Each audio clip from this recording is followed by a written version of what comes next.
dogs with us today. We've got Fuzzy, this is the darker one of the two, and Fuzzy is a rescue, as is Jack. Jack came from the Blue Cross. This is Jack. He came from the Blue Cross at Bromsgrove, and he was taken in because he grew too big.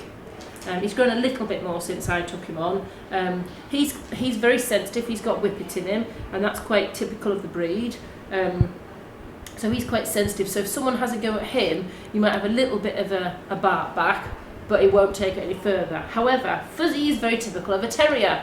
And Fuzzy, when she came to me, yet another rescue, she was from originally Southern Ireland, went to rescue in Alston near Cumbria, went to an owner who unfortunately wasn't able to keep her. And as with all my dogs, I take up the odd dogs that people can't cope with. So we took Fuzzy on, and Fuzzy is very, very reactive. So Fuzzy is more reactive than Jack, and being a terrier, her genetic makeup makes her more likely to want to respond, whereas Jack's a bit as a wimpy whippet, as we call him, where he's more of a wimpy whippet, she's more of a terrible terrier.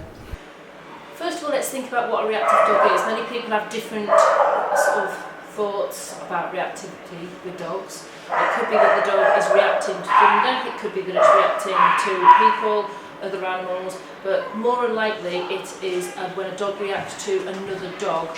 So it might be barking, lunging, pulling towards them, it could be snarling, and that will vary in intensity. So some dogs will be sort of quite mild, their behaviour reactivity will be quite mild, whereas others will be really full on, it's quite severe. So owners are also advised on equipment. So equipment to us is collars, leads, harnesses. What are they using? Are they using it effectively? There's certain types of equipment that we suggest. We like to use a certain type of harness called a Makikuti harness, so that has 2 points of connection. So not only would it be attached to the back of the dog, on its shoulders, but also at the front. And we would also recommend having 2 leads attached, so a lead at the front on that clip and a lead at the back. That helps the dog, and it also helps the owner. The one thing I love about working with dogs is seeing dogs, when an owner says the dog's name, they just want to be with the owner. Yes, it's nice for dogs to go and have a bit of a sniff and play with another dog, but ultimately it's not about dogs just going out on a walk and running around and playing with every other dog. At the end of the day, I want my dogs to be with me. I want them to go and do doggy things on a walk, sniff and say hello, go and have a sniff at just any old smell, and then come back and want to be with me. And most of the time on a walk, my dogs will want to be with me, and that to me is the main thing that we're aiming for. I've cut back considerably in the last 5 years. Since opening up the daycare, I've dropped that back quite considerably because I wanted to focus on the doggy daycare. And I suppose that was partly because of reactive dogs that I looked at doing that, because there's so many reactive dogs out there. But prior to that, I was probably seeing in the region of around about 2,000 dogs a year with owners.